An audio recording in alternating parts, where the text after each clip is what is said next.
Hello students, welcome to Agrimun YouTube channel. My name is Abhay Sarva and it's a plant pathology lecture number 20.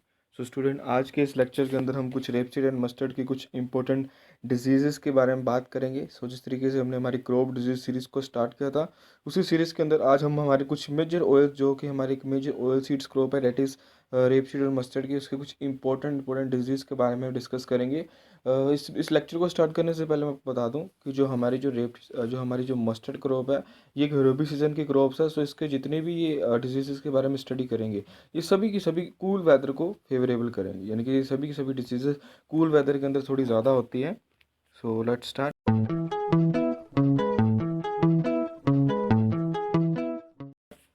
सो इसकी यहाँ पर आप देख सकते हैं इस क्रॉप्स की कुछ इमेजेस। सो ये जिस तरह से इसी क्रॉप से एक रेवोल्यूशन रिलेटेड है, आपने मुझे कमेंट सेशन में बताना कि कौन सा रेवोल्यूशन, कौन सा इंडियन एग्रीकल्चर रेवोल्यूशन रेपसीड और मस्टर्ड से रिलेटेड है। सो आपने मुझे उस रेवोल्यूशन का नाम बताना है, ठीक है, उसका कलर बताना है कि कौन सा रेवोल्यूशन मस्टर्ड या फिर रेपसीड से रिलेटेड है, ठीक है। सो ये आज का क्वेश्चन है आपके लिए।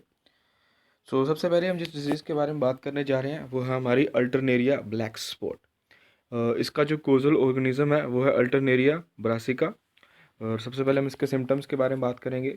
The stem develop water soak spots which later में covered with cottony whitish cloth. इसके अंदर क्या होता है कि जो हमारी जो स्टेम होती है प्लांट की, उसके अंदर वाटर सॉक्स के स्पॉट्स बन जाते हैं, और जो कि लेटर ऑन द पार्ट उसमें कॉटनी वाइटिश ग्रोथ होनी हमें देखने को मिलती है। यानी सबसे पहले आपको water colours, water socks spots देखेंगे। उसके बाद धीरे धीरे जैसे जैसे वो जो पैथोजन अपने आप को डेवलप करेगा, वैसे वैसे ये किसमें चेंज हो जाएगा, कॉटनी वाइटिश ग्रोथ आपको देखने को मिलेगी। और ये कॉटनी वाइटिश ग्रोथ तब ज़्यादा देखने को मिलती है जब आपके क्लाइमेट ह्यूमिडिटी ज़्यादा होती हो, या फिर जब कूल टेम्परेचर ज़्यादा होते हो। उस टाइम के आप देखोगे कि आपकी जो स्टेम है टोटली के फिर वाइटिश वाइटिश हो जाती है एक्सटर्नली। और जैसे डिजीज प्रोग्रेस करती है, the affected portion of the stem develop a bleach experience and eventually the tissue shred. जैसे जैसे ये डिजीज़ प्रोग्रेस करेगी, उसकी वजह से क्या होता है कि जो हमारी जो स्टेम होती है उस पर एक ब्लीच्ड अपीयरेंस आना शुरू हो जाता है। यानी कि ब्लीच अपीयरेंस वाली वो स्टेज होती है, यानी जब ये जो पैथोजन अपने आप को पूरी डेवलप कर चुका होता है, टोटली वो डैमेज कर चुका होता है प्लांट्स के टिश्यूज़ को और सेल्स को। इसके अंदर क्या होता है कि जो प्लांट्स के जो टिश्यू होते हैं टोटली फुली क्या हो जाते हैं, श्रेड हो जाती हैं। और अनदर अनदर सबसे बड़ा इसका सिम्टम है कि जो स्टेम्स की गर्डलिंग होनी शुरू हो जाती है। उसकी वजह से क्या होता है कि प्री मेच्योर रिपनिंग होनी शुरू हो जाती है, और प्लांट हमारे क्या हो जाते हैं, लॉज हो जाते हैं, नीचे गिर जाते हैं, उनके अंदर लॉजिंग होनी देख हो जाती है। कि जो स्टेम होती है इस मतलब डिजीज़ के कारण जो हमारी जो स्टेम होती है, स्टेम काफ़ी ज़्यादा वीक हो जाती है। जो स्टेम्स के वीक हो जाने के कारण, उसका जो जाइलम फ्लोएम जो उसके जो टिश्यूज़ है वो वीक हो जाते हैं। उसकी वजह से वो लॉज करेगा, लॉज करने के बाद उसका गिरना स्वाभाविक है, ठीक है। अगर आप नेक्स्ट जो अगर स्पोर्ट्स देखोगे तो हार्ड ब्लैक बॉडीज आपको देखने को मिलेगी, जो कि इसकी फ्रूटिंग बॉडी है, जिसको हम क्या कह देते हैं, स्क्लेरोटिया। ये ज़्यादातर स्टेम के इनसाइड फॉर्मेशन होती है, और ज़्यादातर आप देखोगे स्टेम के सरफेस पे देखने को मिलती है। और ज़्यादातर ये जो बेसल स्टेम स्टॉक इन्फेक्शन बहुत कम देखने को मिलती है। ज़्यादातर स्टेम्स के इनसाइड ये अपीयरेंस आपको ज़्यादा देखने को मिलती है। अगर हम बात करें यील्ड लॉसेस की, according to the scientist Taxman Manitoba North Dakota के अकॉर्डिंग 10 to 15% यील्ड में लॉसेस देखने को मिलेंगे, और इवन 50% तक लॉसेस भी हमें देखने को मिले हैं मैनीटोबा के अंदर, ठीक है। ये काफ़ी one of the danger disease हो कह सकते हो आप रेपसीड्स की। हाँ। यहाँ पर आप इसके सिम्टम देख सकते हो। यहाँ पर आप देखोगे ये येलोइश, यहाँ पे येलो हेलो हर जो ये वाटर वाटर सॉक स्पॉट्स है, brown leaves Alternaria brown spots है। यहाँ पर हर स्पॉट्स का देखोगे तो येलो हेलो हुआ हुआ है हर स्पॉट्स के आगे। जब धीरे धीरे स्पॉट्स इकट्ठे होते हैं, जब एकदम से मर्ज होता है, तो ये कोलैप्स हो जाने के कारण वो ब्लाइट अपीयरेंस के कारण जो लीव होता है टोटली बर्न हो जाते हैं, यानी कि टोटली बर्न लाइक अपीयरेंस आ जाता है, और टोटली जो लीव हो जाता है डैमेज हो जाता है। प्लांट की जो फोटोसिंथेसिस जो एक्टिविटी होती है वो भी टोटली क्या होती है, कम होनी शुरू होती है। उसकी वजह से जो यील्ड की लॉसेस भी होती हैं, प्रॉपर फ्लावरिंग फॉर्मेशन नहीं हो पाती। अगर सीड डेवलपमेंट होता भी है तो बहुत ही छोटे और मिन्यूट सीड्स डेवलप होते हैं, जिसकी वजह से क्या होता है, यील्ड में बहुत ज़्यादा डैमेज होता है। अब हम बात करेंगे इसके कुछ सर्वाइवल और स्प्रेड की। ये जो डिजीज़ है ये एक्सटर्नली और इंटरनली दोनों तरीके से, एक्सटर्नली सीड बोर्न भी है और इंटरनली सीड बोर्न भी है। और जो ये पैथोजन है अपने आप को एज अ स्पोर्स के तौर पे सर्वाइव कर, एज अ कोनिडिया के तौर पे सर्वाइव करता है, एज अ माइसीलियम फॉर्म के तौर पे सर्वाइव करता है प्लांट हर्बिस के अंदर और वीड्स के अंदर। अब हम बात करें इसके फेवरेबल कंडीशंस के लिए। सो मोस्ट वेदर कंडीशन जब रिलेटिव ह्यूमिडिटी 70% से ज़्यादा होती हो और वार्म वेदर हो यानी कि 12 to 15 डिग्री सेल्सियस के रेंज में हो, तब ये डिजीज़ ज़्यादा फेवरेबल होती है। और इंटरमीडिएट अगर रेनफॉल अगर उस सीज़न में रहती है, क्योंकि जो ये डिजीज़ है ज़्यादातर दिसंबर जनवरी के मंथ में देखने को मिलती है। अगर उस मंथ के अंदर अगर जैसे नॉर्थ इंडिया के अंदर उस टाइम वेस्टर्न डिस्टर्बेंस के कारण काफ़ी ज़्यादा रेनफॉल होती है, और इवन साउथ इंडिया की हम बात करें तमिलनाडु के अंदर नॉर्थ ईस्ट मानसून वहाँ पे होता है। तो उस वजह से अक्सर मानसून आने थोड़ा बहुत जो ये लेटर मानसून होता है जो साउथ इंडिया जो अपना नॉर्थ इंडिया में सेंट्रल इंडिया में वेस्टर्न डिस्टर्बेंस के कारण, सो उसकी वजह से क्या होता है कि एक ह्यूमिडिटी ज़्यादा बढ़ जाती है मतलब एटमॉस्फेयर के अंदर। तो उसकी वजह से क्या होता है कि ये डिजीज़ और ज़्यादा डेवलपमेंट होती है। और ऊपर से जो टेम्परेचर है that is 12 to 15 degree Celsius 25 degree Celsius का, ये बहुत ज़्यादा फेवरेबल होता है। और ये टेम्परेचर कहीं ना कहीं जैसे जैसे जनवरी फरवरी आप एंटर करोगे, वैसे वैसे ये टेम्परेचर और ज़्यादा फेवरेबल होता जाता है और वैसे वैसे डिजीज़ का डेवलपमेंट और ज़्यादा बढ़ता है। अब हम बात करेंगे इसके मैनेजमेंट की कि किस तरीके से आप इसको कंट्रोल कर सकते हो। सो देखो, सबसे बड़ा तरीका है कि क्रॉप रोटेशन को फॉलो करो, क्योंकि जब हम क्रॉप रोटेशन फॉलो करते हैं तो उसकी वजह से क्या होता है कि जो डिजीज़ का कैरी ओवर है वो रिड्यूस हो जाता है। और इसकी वजह से क्या होता है कि जो हमारे जो एयर बॉर्न स्पोर्स हैं वो ईजिली ट्रैवल नहीं करते हैं। और दूसरा सबसे बड़ा मैनेजमेंट का तरीका क्या है कि हमें हमेशा क्या यूज़ करना है, जो हमारे जो सीड्स हैं वो हमें क्लीन यूज़ करना चाहिए, कभी भी श्रंकन सीड्स को नहीं यूज़ करना चाहिए। अगर आपको लगता है कि आपके सीड्स के ऊपर कोई ब्लैक स्पॉट्स है, वायबिलिटी कम है, तो उन सीड्स को कभी मत यूज़ कीजिए। अगर आपके सीड लॉट के अंदर, जैसे हम जब सीड सर्टिफिकेशन करते हैं तो अक्सर हमें सीड लॉट, जब हम जो सीड का कलेक्शन होता है उसके अंदर देखते हैं कि अक्सर कुछ सीड्स ऐसे होते हैं जहाँ पर कुछ ना कुछ उनके श्रिंकल्स होते हैं, थोड़ा बहुत उनके ऊपर स्पॉट्स होते हैं, या फिर वो थोड़े बहुत ब्रोकन सीड्स होते हैं। तो उन सीड्स को कभी सिलेक्ट मत कीजिए, क्योंकि कहीं ना कहीं वो किसी निमेटोड्स के एग्स के भी एग लेइंग भी हो सकती है उस सीड्स के अंदर, इवन कोई पैथोजन भी हो सकता है। सो हमेशा क्लीन सीड्स को ही हमेशा यूज़ करना चाहिए, क्योंकि इससे क्या होता है कि एक तो अच्छी यील्ड बढ़ती है, और सेकंड डिजीज़ का डेवलपमेंट नहीं होता। और सबसे बड़ी बात, जो निमेटोड्स का अटैक होता है, निमेटोड्स का अटैक का सबसे बड़ा रीज़न यही होता है कि हम हमारे सीड्स को टोटली परफेक्टली मतलब उनको इंस्पेक्ट नहीं करते। तो उसकी वजह से क्या होता है कि अक्सर निमेटोड्स के जो सीड्स, उनके जो एग्स होते हैं काफ़ी छोटे होते हैं, मेन्यूट्स होते हैं, और वो इजीली हमें दिखाई नहीं देते, अगर वो सिर्फ माइक्रोस्कोप से दिखाई देते हैं। सो इसकी वजह से क्या होता है कि बहुत ज़्यादा डिजीज़ का डेवलपमेंट होता है। और दूसरा, हमें हमेशा जो हाई जर्मिनेशन वाले सीड्स को यूज़ करना चाहिए, यानी कि जिन सीड्स का अगर जर्मिनेशन परसेंटेज कम है तो उनको कभी यूज़ नहीं करना चाहिए, क्योंकि उन पे पैथोजेंस का अटैक ज़्यादा देखने को मिलता है। Swath badly infected crops early to minimize the shatter loss. हमेशा हमेशा बैटली इन्फेक्टेड क्रॉप को कभी भी नहीं यूज़ करना चाहिए। हमेशा हेल्थी क्रॉप्स के सीड को हमें क्या करना चाहिए, यूज़ करना चाहिए। सो अब हमारी जो सेकंड नेक्स्ट इम्पोर्टेंट डिजीज़ है जिसको हम वाइट रस्ट के नाम से जानते हैं, और कहीं ना कहीं ये मस्टर्ड की one of the major disease है, और कह सकते हो कि ये जो वाइट डिजीज़ पर्टिकुलर मस्टर्ड में ही लगती है। सो इसका जो कैजुअल ऑर्गेनिज्म वो है एल्ब्यूगा कैंडिडा, और इसके जो हम सिम्टम्स को देखेंगे, सो वाइटिश टू क्रीमिश येलो पस्टल्स हमें देखने को मिलती है लोअर सरफेस होता है, यानी कि जो हमारी जो लोअर सरफेस होती है लीव्स की, वहाँ पर आपको whitish to creamy yellow colour के पस्टल्स आपको दिखाई देंगे। और यही पस्टल्स धीरे धीरे जब छोटे छोटे पस्टल जब बहुत ज़्यादा इकट्ठे कोलैप्स कर जाते हैं, उसकी वजह से क्या होता है कि हमारे लीव्स के ऊपर पैचेस बनने शुरू हो जाते हैं लोअर सरफेस के ऊपर। जैसे अगर आप देखोगे, हाँ यहाँ पर देखोगे, ये लोअर सरफेस आप देखोगे, ये टर्निश येलो कलर के सिम्टम्स आपको दिखाई देंगे, जैसे यहाँ पर था। हाँ जी, वाइटिश टू क्रीमी येलो पस्टल्स, अगर यहाँ पर देखो वाइटिश टू क्रीमी ये पस्टल्स आपको दिखाई दे रहे हैं। ये पस्टल धीरे धीरे यहाँ पर देखोगे ये स्कैटर है, यहाँ पे स्कैटर, लेकिन अगर आप यहाँ पे देखोगे, तो अगर यहाँ पर आप देखोगे, यहाँ पर ये देखो ये कोलैप्स करनी शुरू है। जैसे जैसे कोलैप्स करना शुरू हो गया, वहाँ पर जो लीफ है टोटली डैमेज होना शुरू हो जाती है। सो इसकी वजह से क्या होता है कि ये जो लोअर सरफेस पे सिम्टम्स है, लेकिन अपर सरफेस अगर आप इसके सिम्टम्स को देखोगे तो आपको टैन येलो कलर के स्पॉट्स आपको दिखाई देंगे अपर सरफेस के ऊपर। लोअर सरफेस के ऊपर आपको ये वाइटिश क्रीमी कलर के पस्टल दिखाई देंगे, लेकिन अपर सरफेस ऑफ लीफ पे आपको क्या दिखाई देंगे, टैन येलो कलर के स्पॉट्स दिखाई देंगे। और ये पश्चात आपको पोर्ट्स पे भी दिखाई देंगे, जो आपकी जो सिलिकुआ फूड जो आपका फ्रूट रहता है उस पर भी दिखाई देंगे। इसकी वजह से क्या होता है कि जो आपका जो फ्लावर्स है उसके अंदर स्टेक हेड स्टेज पे तो होता है, जो आपके जो फ्लावर है इस डिजीज़ के कारण क्या होता है, स्टराइल हो जाते हैं। उनके अंदर जो मेल फीमेल है उनकी जो फंक्शनिंग पे बहुत डायरेक्टली इम्पैक्ट पड़ता है। सो उनकी जो कहीं ना कहीं वो स्टराइल हो जाते हैं और आगे रिप्रोडक्शन नहीं हो पाती, उनके अंदर माल फॉर्मेशन हो जाती है, ग्रीन कलर। और काफ़ी कई बार ऐसा होता है कि जो हमारे जो फ्लावर पार्ट्स होते हैं वो थिक हो जाते हैं, उनके अंदर क्लब शेप्स लाइक के क्लब शेप्स हो जाते हैं और काफ़ी इनलार्ज हो जाते हैं। और मोस्टली देखने को मिलता है कि जो टर्निप और पॉलिश वैरायटी है जो कैनोला कैनोला की, जो ब्राउन ओरिएंटल, ये सबसे ज़्यादा मस्टर्ड से ससेप्टेबल है। यानी कि जो पोलिश वैरायटी है कैनोला की, वो सबसे ज़्यादा ससेप्टेबल मानेगी इस डिजीज़ के अगेंस्ट। और यील्ड डोसेज के बारे में बात करें तो 1% आपको देखने को मिलेगा, 1% फॉर वन ईच स्टेज पर आपको देखने को मिलेगा। और मैनीहोटा के अंदर कम से कम 10% का लॉस तो अभी देखने को मिला है। सो नेक्स्ट हम बात करेंगे इसके सर्वाइवल और इसके स्प्रेड की।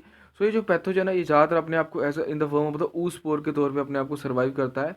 और अगर इसकी सेकेंडरी इन्फेक्शन के बारे में बात करें, जो इसके जो सुपरेंजिया होते हैं, इसके जो जूजू स्पोर्स होते हैं, वो न्यू इन्फेक्शन को प्रोड्यूस करते हैं। अगर हम बात करें इसकी फेवरेबल कंडीशंस के लिए, तो जो मोस्ट वेदर कंडीशन होता है, डेट इज जब रिलेटिव ह्यूमिडिटी 70% से ज़्यादा होती है, और इवन जब वार्म वेदर होता है 12 to 25 डिग्री सेल्सियस के रेंज में, और इंटरमीडिएट जब रेनफॉल आपको रहता है, यानी कि जब वेस्टर्न डिस्टर्बेंस की अक्सर रेनफॉलिंग रहती है, तब ये डिजीज़ ज़्यादा डेवलप होती है। यानी कि जब क्लाउडी इन्वायरमेंट रहेगा, अगर एटमॉस्फेयर के अंदर थोड़ी बहुत बूंदाबांदी होगी, तो उसकी वजह से क्या होता है, इस डिजीज़ के जो स्पोर्स होते हैं वो बहुत ईजिली स्प्रेड हो जाते हैं। तो उसकी वजह से क्या होता है, उतनी ज़्यादा ये डिजीज़ फैलती है। सो यहाँ पर आप सिम्टम्स के बारे में बात कर चुके थे, किस तरीके से ये सिम्टम्स आपको ये लोअर सरफेस पे दिखाई दे रहे हैं। अपर सरफेस के ऊपर आप टैनिश येलो कलर के सिम्टम्स आपको देखने को मिलेंगे। अब हम बात करें इसके मैनेजमेंट के बारे में, किस तरीके से आप इसको मैनेज कर सकते हो। सो जो इसकी अर्जेंटाइन वेराइटीज़ है वो इसके रजिस्टर मानी गई है। आपको पॉलिश वैरायटी नहीं ग्रोन करनी है। अगर आपकी पॉलिश वैरायटी ग्रोन अगर आप कर रहे हो अपनी फील्ड के अंदर, तो आपको रजिस्टर वैरायटी को यूज़ करना चाहिए। और जो ये रजिस्टर वैरायटी है, area to area, state to state vary करती है। कुछ एरियाज़ के अंदर कोई पर्टिकुलर वैरायटी रजिस्टर होती है, तो किसी एरिया में कुछ होती है। तो ज़्यादातर जो भरतपुर की जो हमारा जो भरतपुर का जो हमारा मस्टर्ड का जो research centre, rapeseed and mustard का जो रिसर्च सेंटर, उनके द्वारा काफ़ी अच्छी वैरायटी डेवलप की गई है। सो वहाँ की वैरायटीज़ बहुत अच्छे से इसके डिजीज़ के अगेंस्ट मानी जाती है। सो अगर आप करंट वैरायटी रिकमेंडेशन को हमेशा सी द करंट वैरायटी, अब रिकमेंडेशन को अच्छे से पढ़े, जो पैकेज ऑफ प्रैक्टिस जो रिलीज़ की जाती है स्टेट्स गवर्नमेंट के द्वारा, पंजाब यूनिवर्सिटीज़ के द्वारा, जो एग्रीकल्चर स्टेट एग्रीकल्चर यूनिवर्सिटी जो होती है उनके द्वारा जो रिकमेंडेशन होती है, हमेशा उनको फॉलो करना चाहिए। अगर वो रिकमेंड कर रहे हैं कि अगर ये पर्टिकुलर वैरायटी ससेप्टेबल है, तो आपको कभी उस वैरायटी को ग्रो नहीं करना चाहिए। और एट लीस्ट अगर आपको लगता है कि आपकी फील्ड के अंदर वाइट रस्ट का सबसे ज़्यादा इन्फेक्शन है, तो आपको क्रॉप रोटेशन जरूर फॉलो करना चाहिए। At least 3 year crop rotation तो आपको फॉलो करना ही चाहिए। सबसे पहले दूसरा सबसे बड़ा अगर आपको मैनेजमेंट करना है, वो आपको जितने भी वॉलंटियर प्लांट्स हैं कैनोला के, जो ससेप्टेबल मस्टर्ड लाइक वीड्स होते हैं, उनको आप कंट्रोल करना बहुत ज़रूरी है। कई बार ऐसा होता है कि हम क्रॉप रोटेशन तो फॉलो कर लेते हैं, लेकिन जो वीड्स जो कि डायरेक्टली इनडायरेक्टली वाइट रस्ट से मतलब रिलेटेड है, उनको हम नहीं मैनेज कर पाते। सो उससे क्या होता है कि हमारा जो क्रॉप रोटेशन वो भी फायदेमंद नहीं रहता। इसलिए जो हमेशा हमें हमारा जो फील्ड उसको हमेशा वीड से क्लीन रखना चाहिए, ताकि जो इन्फेक्शन है कम से कम फैले।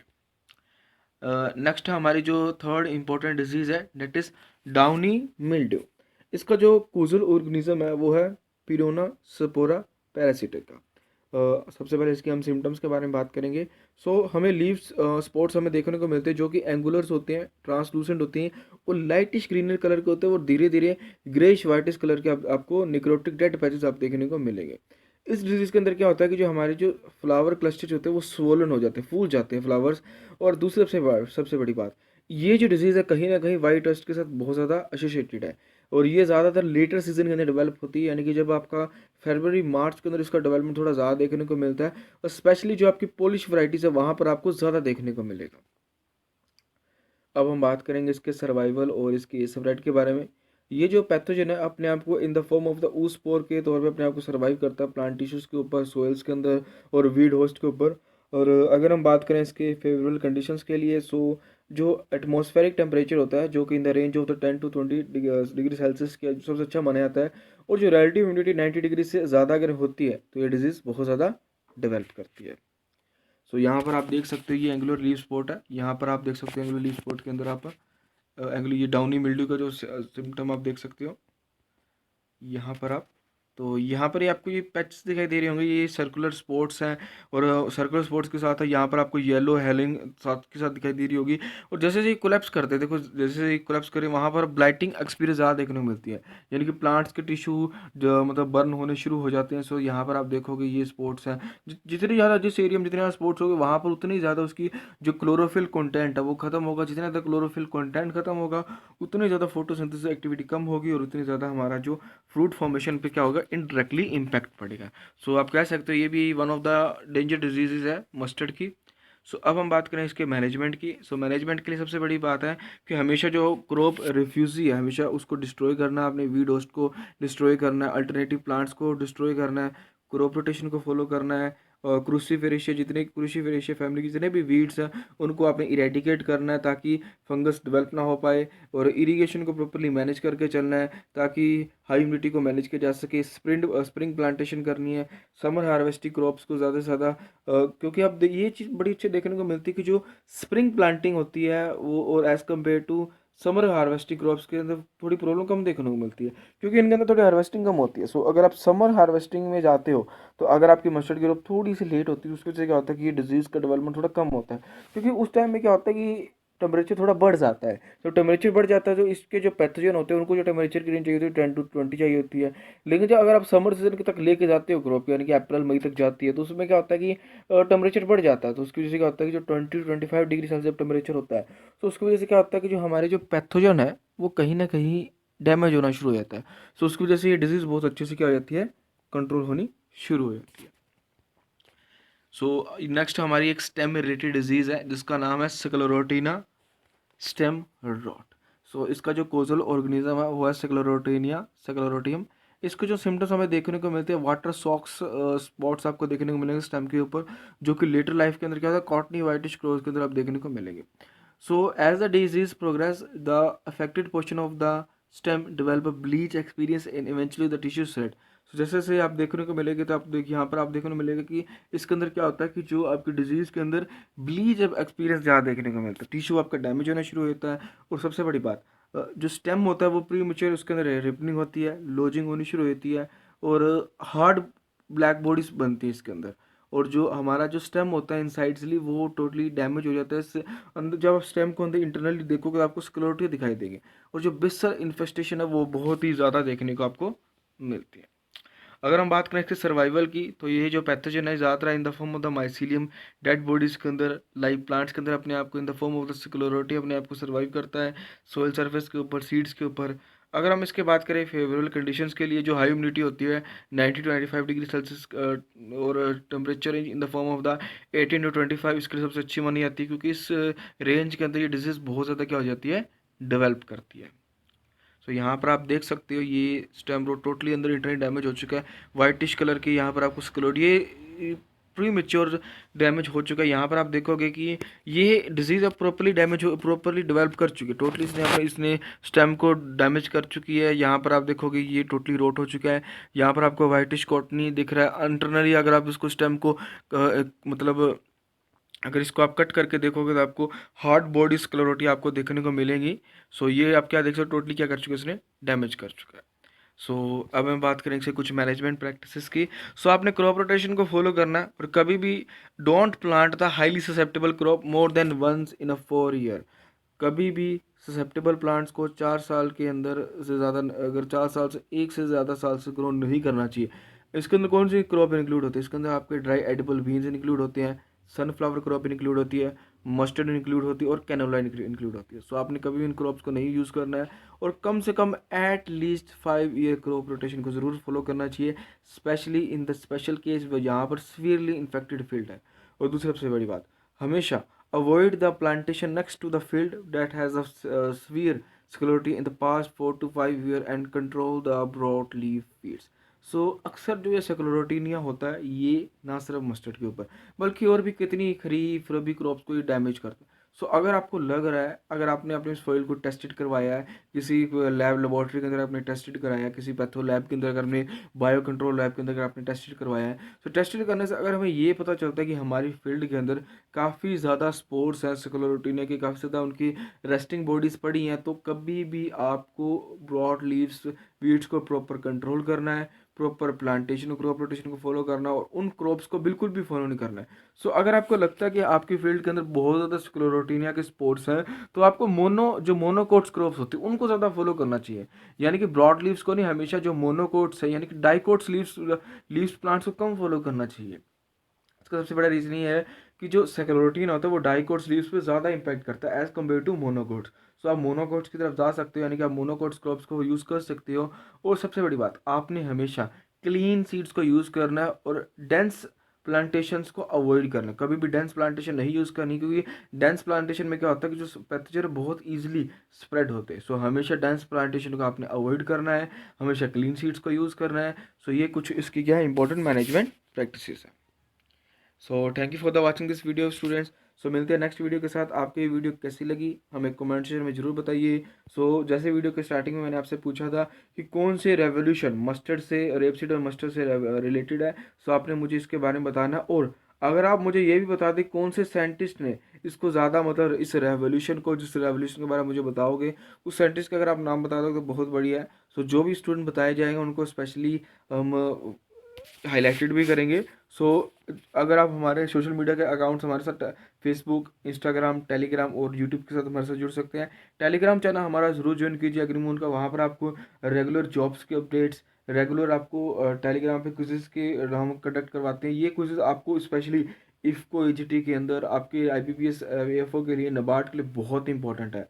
अगर आपकी कोई भी इंक्वायरी है तो आप हमें व्हाट्सअप भी कर सकते हैं। हमारा व्हाट्सअप नंबर है 7900900676। आप हमारी www.agrimonde.com साइट पे जा सकते हैं। वहाँ पर आपको सभी तरह की PDFs, आपको agriculture engineering, agriculture BSc agriculture, horticulture, food science, animal husbandry, सभी की PDF बिल्कुल फ्री ऑफ कॉस्ट आपके 4 ईयर प्रोग्राम, 5 ईयर प्रोग्राम की सभी PDF आपको फ्री ऑफ कॉस्ट मिल जाएगी। अगर आप किसी कंपटीशन एग्जाम की प्रिपरेशन कर रहे हैं तो आप हमारा सिस्टर ऐप एग्री वर्ष ऐप को ज़रूर डाउनलोड कीजिए। वहाँ पर आपको IBPS AFO के नोट्स और नाबार्ड के नोट्स, और आपको जानकर बहुत खुशी होगी कि हमारे एग्री वर्षा के नोट्स पढ़ के 3 स्टूडेंट्स का सिलेक्शन, फाइनल सिलेक्शन हुआ IBPS AFO के अंदर। सो जिनको Canberra bank, central bank, PNB bank मिला है। सो वो स्टूडेंट कहीं ना कहीं आपके लिए एज अ मोटिवेशन बन सकते हैं। सो अगर आपका भी अगर गोल है करियर में अच्छी जॉब पाने के लिए, तो आप हमारा एग्री वर्षा ऐप जरूर डाउनलोड कीजिए। वहाँ पर आपको बिल्कुल फ्री ऑफ कॉस्ट जितने भी तरह की एग्रीकल्चर की मैगजीन्स होती हैं, करंट अफेयर मैगजीन बिल्कुल फ्री ऑफ कॉस्ट मिलेगी। उसके लिए आपको कोई चार्ज नहीं करना पड़ेगा। और आपको पता है कि जो मैगजीन्स होती है कहीं ना कहीं करंट अफेयर पोर्शंस के लिए बहुत इंपॉर्टेंट होती है, तो आपको ज़रूर फॉलो कीजिए। So thank you so much for the watching this video. मिलते हैं नेक्स्ट वीडियो के साथ। Okay, bye bye.